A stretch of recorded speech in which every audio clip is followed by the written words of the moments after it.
Alright, so it's 9:15. Yeah, 9:15. So, I don't know, 30 minutes of work here. We're going to flip this camera around. But, so this is where it was. And I had cut it up high right here. And I cut in and then cut an angle. And my thought originally was I was going to cut this flat and mount like a flower pot on top of it or something. I think I've changed my mind. I think I'm just going to go ahead and cut that off down here at the ground. But I'd cut that side and then it cracked. And anyways, point being, I had it pretty close to coming down and then just didn't finish the other day. Well, it was probably 2 weeks ago. So kind of put myself in this situation of it cracking when the wind blew. But it lasted through quite a few windstorms. But cut, I mean, the majority of this over here is cut off and cleared from the tree. I just got to get it drug out and separated. There's one big one right here that's still attached because I have a lot of the weight of this sitting on it. But so I've cut, I mean, most of this off. So this is all going to be fed to the goats. This will all be fed to the goats. So obviously sitting right here, this is some other trees I've already cut down earlier this year. This is a lot of this pile here is from this tree, just barely. Like that big giant log right there, I cut that out with that little chainsaw. But I was going to show this. So I don't know how well you can see that. That is a bunch of red ants that are coming out of that tree. So I don't know how well you can see it, but this was just out of this tree that I just cut down. And what I found is with cottonwoods, and a lot of people mention that it's weird that I cut down so many trees and getting rid of all my shade trees and everything like that. Because like right now it's 9:15, it's hot. Granted, I've been kind of working my butt off, but right directly in the sun. It's warm. But with the cottonwoods, if they get a scar, if a branch breaks, whatever, those ants find their way in there. And they may even work their way in without a scar. I've just noticed around scarring on these trees, I find this a lot. And this is just from my personal experience, obviously, but sorry, I got to send my drive by.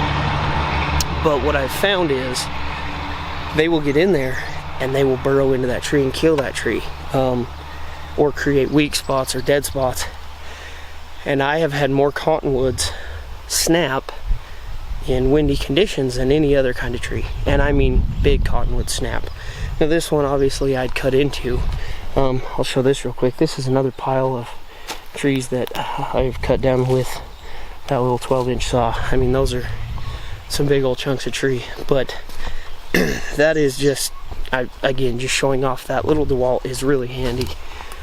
We're gonna walk back here real quick because I'll show a tree that snapped off a year and a half ago, and I haven't cleaned it out yet because it's just kind of in a spot that it's not really in the way at the moment. I'm gonna have to move it for some fencing I got to put up. But this tree here, so this is a big cottonwood. I mean, the base on that thing's huge. That's the piece that broke off, but it snapped off up that high. Just it'll I want to say this one snapped in the fall, but something had worked its way in there, killed that tree enough that it became weak, and it shattered and fell one day just in a windstorm. And I mean, that size of that thing, if it lands on you, you're probably gonna die, right? Like if that hits you, you're gonna die. Even if it hits you in like a shoulder blade or something, I mean, it's gonna lay you out and do some serious damage, right? Now I've delimbed everything off of it. This is a pile of all the dead stuff off it that we just didn't get around to burning last year. And like I said, I'm just showing that because when it comes to the cottonwoods, I've not had a Russian olive do that. Just snap off a huge section like that. But there's that one. There's a big giant one. Oh, about dropped the camera. There's a big giant one right there. Kind of looks like just a bunch of dead limbs, but that one snapped off walk over here a little more, sorry. This one snapped off only like 2 months ago. Whole top of this tree snapped off, and I mean it's actually twisted itself and broke as it fell. But I mean this tree was completely green when this happened. I mean there's nothing on it now. I mean there's some dead leaves, but that happened, this just like I said, just a couple months ago. I mean there's a huge chunk of it still hanging there. And all this stuff down here, I don't think you can really see it, but there's a lot of leaves down there that are dead, still attached to the tree, because that tree was green when this happened. I mean they're just super sketchy. There's actually a really, I don't think we'll be able to see it, right here by the horse pen. I can kind of see it.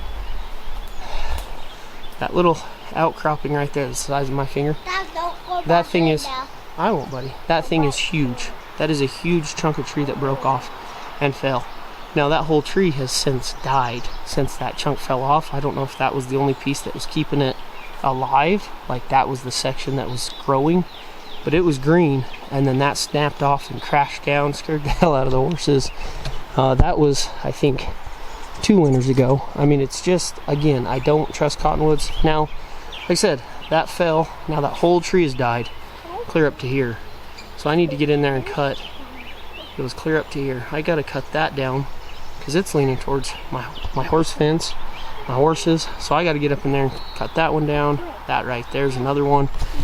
So anyways, that's just a huge tangent there, going off about why I don't like cottonwoods, why I'm cutting them down so often, and also just kind of a danger of cottonwoods. Like if you like to go up in the mountains, hiking, hunting, fishing, whatever, and you want to set up a tent, do not set up a tent under a cottonwood, ever, in my opinion. I've never seen so many trees, and not just here at the house, I mean everywhere. Cottonwoods are just sketchy. So anyways, there's I guess my little knowledge tidbit for this video, but we're gonna feed a little more of this off to the goats. We've got, I mean, huge piles, right? We've only got 6 goats here, counting the newest baby. So we'll feed some of this off to the goats. The horses don't really seem to care for, they don't really seem to care for cottonwood leaves that much. I mean, they'll eat a little, but not much. But the goats love them. So we'll feed some more of this. Over the next 2-3 days, we'll probably get most of this fed. But yeah, I still need to go water the rest of my orchard and go buy dog food and get ready to head back up the mountain. So it's time to shut this video off and go feed some more branches and we'll get out of here.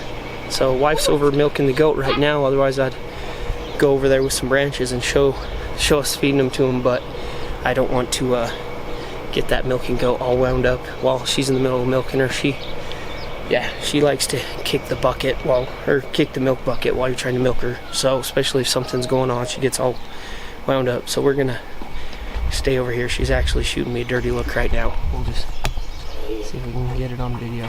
She's looking over here wondering what we're doing already. Oh, now she's looking back, but she was just sitting there staring at me as soon as I stepped out because, of course, it drew her attention. So anyways, oh, there she is. Yep, we're gonna go ahead, shut up, and get some stuff done today. So have a good one, guys.